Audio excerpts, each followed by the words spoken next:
नमस्कार। देश दिशाओं में आपका स्वागत है और मैं हूं भरत ओला। आज नया विषय लेकर के उपस्थित हुआ हूं। दिशाओं में हमारे जो भी प्रवासी रह रहे हैं, भले ही वे राजस्थान के हो भले ही हरियाणा के, हिंदी भाषी लोगों को लगभग मारवाड़ी ही कहा जाता है और इन मारवाड़ियों के बारे में बहुत सारी भ्रांतियां हैं। मसलन वे बड़े कंजूस होते हैं, बड़े स्वार्थी होते हैं और बड़े शोषक होते हैं, डरपोक होते हैं और न जाने क्या क्या।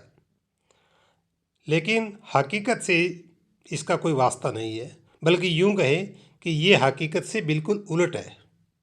क्यों और कैसे, मैं थोड़ी देर में आपको बहुत तफसील से बताने जा रहा हूँ।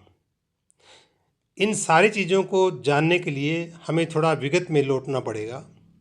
इसमें कोई दो राय नहीं है कि मारवाड़ी समाज के इतिहास में औद्योगिक घरानों का अहम स्थान रहा है।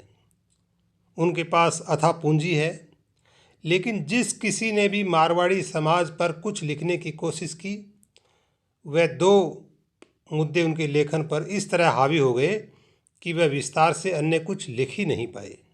मैं आपको थोड़ा यहाँ बता दूँ कि मेरे जो इस लेख का और इस एपिसोड का जो आधार है, वो प्रवास में बसे हुए हमारे लेखक मित्र रतन शाह का एक लेख से ही मैंने इन चीज़ों को लिया है। तो मैं आपको बता रहा हूँ कि मारवाड़ियों का असली योगदान क्या है। कि आज़ादी के आंदोलन में जितना योगदान मारवाड़ियों ने दिया, शायद किसी ने ही दिया होगा। उनका आर्थिक सहयोग तो जग जाहिर है ही, लेकिन क्रांतिकारी गतिविधियों में उनके योगदान को भी भुलाया नहीं जा सकता। कोलकाता के महाजाति सदन की दीवारों पर लगे क्रांतिकारी स्वतंत्रता सेनानियों के 100 से अधिक तेल चित्रों में 20-22 चित्र मारवाड़ी समाज के लोगों का है। क्या ये हमारे लिए गर्व करने की बात नहीं है? यह वह लोग थे जिन्होंने सचिंद्र सन्याल से लेकर रास बिहारी बोस तक को गोला बारूद उपलब्ध करवाया था। रोड़ा हथियार कांड में कृति भूमिका निभाई थी और 1947 तक हर आंदोलन में जेल के सकीचों के भीतर रहकर भी आज़ादी की जंग लड़ी थी। मैं आपको यहाँ कुछ नामचीन लोगों की बानगी दिखा देता हूँ। सुप्रसिद्ध विचारक राम मनोहर लोहिया को भी इसी समाज ने पैदा किया था।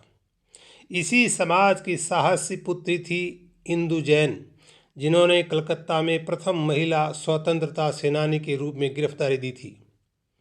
मारवाड़ी समाज के इतिहास में कानूनी विशेषज्ञ रामविलास सारडा, प्रसिद्ध इतिहासकार व संपादक पंडित झाबरमल शर्मा, प्रसिद्ध वैज्ञानिक डॉक्टर दौलत सिंह कोठारी, साहित्यकार शिवचंद भरतिया, साहित्यकार कन्हैयालाल सेठिया के योगदान को क्या कभी भुलाया जा सकता है?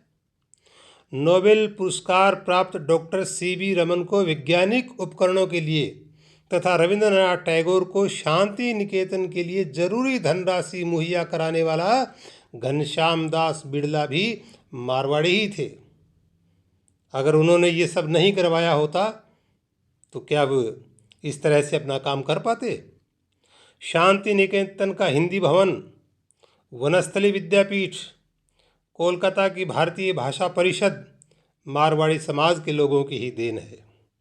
जब संपूर्ण राजस्थान में पीने के पानी का अभाव था, तब मारवाड़ियों ने ही जगह जगह कुएं, बावड़ियों, कुंडों आदि का निर्माण करवाकर आम जन को राहत प्रदान की थी। और जब राजस्थान में शिक्षा का प्रचार प्रसार न के बराबर था, तब यहाँ के मारवाड़ियों ने ही विद्यालयों की स्थापना कर शिक्षा की ज्योति प्रज्वलित की थी। क्या ये हमारे लिए कम गौरव की बात है? और एक दूसरी चीज़ और, मारवाड़ी समाज हमेशा प्रगतिशील समाज रहा है। मारवाड़ी समाज शिक्षा में अग्रणी रहा है। उसने हमेशा से इस सामाजिक कुरीतियों का विरोध किया है। बाल विवाह, पर्दा प्रथा जैसी सामाजिक कुरीतियों को बंद करने में उसने महत्वपूर्ण भूमिका निभाई है।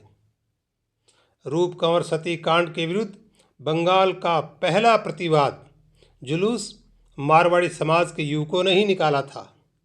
मात्र बड़ा बाजार में ही नहीं, धर्मतल्ला तक की सड़कों पर खुद की भाषा राजस्थानी की संवैधानिक मान्यता के लिए मारवाड़ियों ने सड़क पर जुलूस निकाले हैं। और ये सब तथ्य जब लेखों में उभर कर नहीं आते हैं तो मारवाड़ी समाज मात्र औद्योगिक समूह बनकर रह जाता है। इतर समाज के लोग मानने लगते हैं कि समाज के पास भाषा, साहित्य, संस्कृति, कला और शौर्य के स्तर पर कुछ नहीं है। पैसा कमाना ही उनका कर्म और धर्म है। इन तमाम भ्रांतियों को दूर करने की आवश्यकता है। रतन शाह लिखते हैं कि सुप्रसिद्ध इतिहासकार निशीथ रंजन रे इकोनॉमिक टाइम्स के किसी विशेषांक के लिए जब उनसे बात कर रहे थे तो वे इस स्तर पर पहुँचे, उन्होंने कहा कि इसी तरह की अवधारणा मेरे मन में थी, परंतु जब एक निजी मुलाकात में वे उनसे मिले तो उनकी धारणा बदल गई।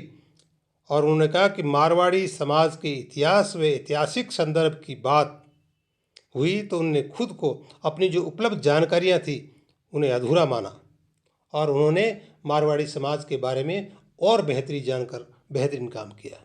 तो दोस्तों, मारवाड़ी समाज को समझने की आवश्यकता है, उनके योगदान को जन जन तक पहुंचाने की आवश्यकता है, क्योंकि हमारे प्रवासियों ने न केवल राजस्थान में बल्कि पूरे देश में महत्वपूर्ण योगदान दिया है और मैं समय समय पर उनके महत्वपूर्ण योगदान को आपके सामने प्रस्तुत करता रहूँगा। धन्यवाद।